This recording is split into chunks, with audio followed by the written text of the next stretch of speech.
I asked if I could see her or anything. They didn't allow me to. They questioned him first, and he admitted to hitting my daughter with the belt, so they arrested him immediately.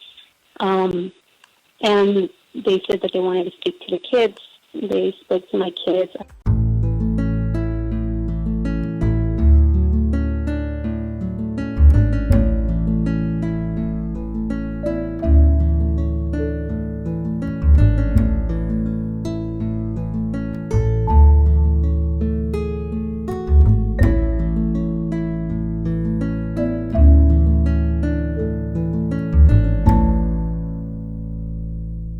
Okay, we're back. I'm attorney Vincent, and I'm on with my co-host, Aaron Carranza, and this is The Secret, How to Fight Child Protective Services and Win. Aaron, are you with us? I am. I'm here. You want to take another call? Let's go to the next call. Let's talk to Daisy from California. Daisy, did you have a story to tell or a question to ask? I would say, like everybody else, a little bit of both. My case started April 8, 2019. I had just had my 2-month-old baby, and unfortunately I got sick, and I ended up back in the hospital. Literally coming back from the hospital, I started getting bad again, and I decided to go back to the hospital. And when I came back after the second time, literally 1 day or two after I was back home, I get a knock on my door. There was a bunch of cops around the house. My daughter, she's sick. Well, she was 7.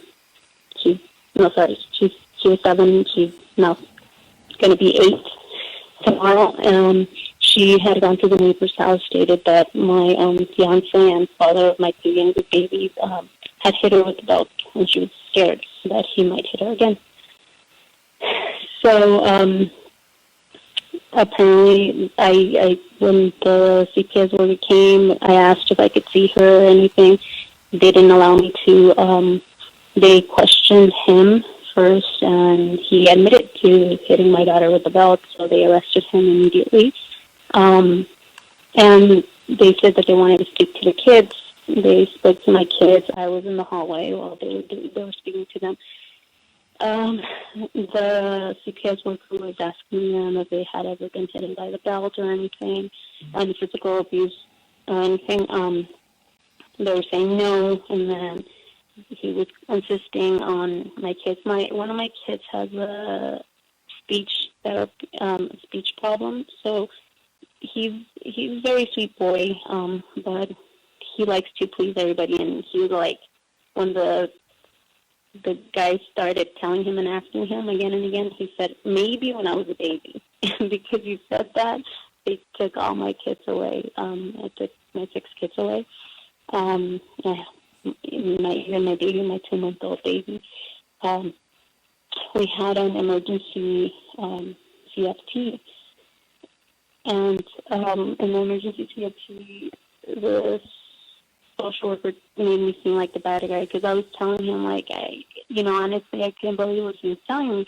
And, even though my fiance had admitted to it, I was in shock and what was going on. And apparently I was asking too many questions, and I didn't believe them. And I was believing that my fiance wasn't capable of doing so. So they said that I wasn't going to get my kids back. We've done everything they've asked. We've done classes. All the therapists we have, 6 therapists. Daisy, let me ask you a question. When did your children get taken away? What year? 2019, April 8th. And are your children with friends or relatives right now, or back in your custody? No, they're with foster parents. Okay. Now, when you say you've done everything, is there any exaggeration in that, or have you literally done everything you're supposed to do? I've done literally everything on my case plan. I have my case plan, and I have notes on every single paragraph of everything that I have done. I have done everything they ask me, all my I have like 6 or 7 therapists. All of them agree with that the best interest of the children are to return back to my custody. And the social workers keep saying that they don't care what the therapists say. That's just a small portion of the whole case. All they keep stating is, we haven't seen behavioral change. We haven't seen behavioral change. And I was like, when they ask, what do you mean? Because my therapist has asked, what do you mean by behavioral change? Because that's a very vague, term. And they've been saying, well, they don't get feedback well. And it's like, they get mad because they tell me, and this, I have it in the CFTs, they tell me, like, well, you gave your back to your daughter when you cleaned up the juice that they spilled. Or you didn't angle the chair right to where you could see all the children at the same time in the room. Okay, hold on. Daisy, I'm going to tell you exactly what to do. I hope you have a pen and a piece of paper. I do. Okay, so you should talk to your attorney about this, but you should get an evaluation to see if you're a risk or a danger to the children. And usually that's done by a psychologist. Okay? Okay. And that report, assuming that it comes back good for you, should be given to the judge and to the social worker. Okay. All right. And then, of course, you want to get all of your completion letters and certificates together. Mm-hmm. And then perhaps, if the next hearing is far away, you can file a 388 to get the children, returned to you.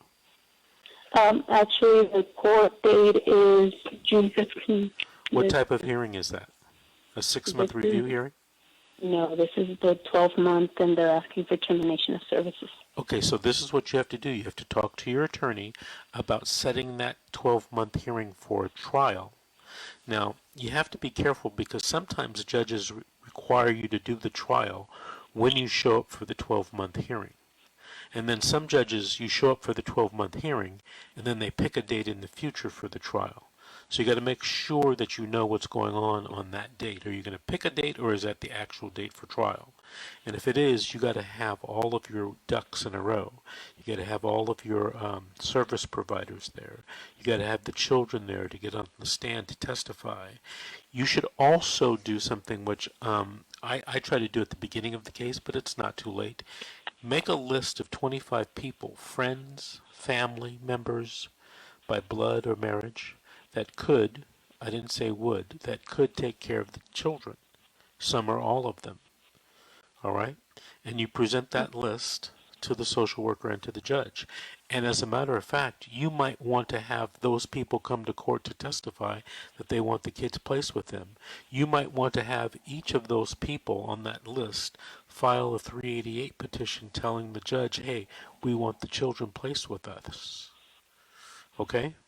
Yeah, because another thing is they let me know that the father and my 2 oldest, because there's 3 baby daddies, and the father of the 2 oldest ones apparently contacted them a couple weeks ago, and he wants the kids, and he lives in Mexico. He doesn't know the kids. Like, the last time he saw the kids was in 2016. Wait, Daisy, hold on. You're focusing on the wrong thing. I was just worried that he would be eligible to take them, and he doesn't even. 2 minutes. What if he took them, or what if somebody else, a stranger, adopted them? If he takes them, you can't lose your parental rights. Okay? So don't come down on him too hard about, he doesn't know the kid. All right? He could be an ally and you don't even realize it. If he took the kids and the case, ends at some point in time, you could go back to court and get custody of them back from him. Yeah, but that's just for 2, and then the other ones don't. Right. The other ones, the 2 babies, which are the ones that I'm very concerned of, because they told me that they're going to place them for adoption. Okay, but that you have to do what I mentioned to you to do. Okay, what county are you in? Monterey County. Yeah. So, if you want to talk more with me about this, because I could give you a lot of other suggestions if you tell me more about the case, give me a call at the office. Call tomorrow, make an appointment to speak with me during the week. 888-658. I actually called today and left you a message.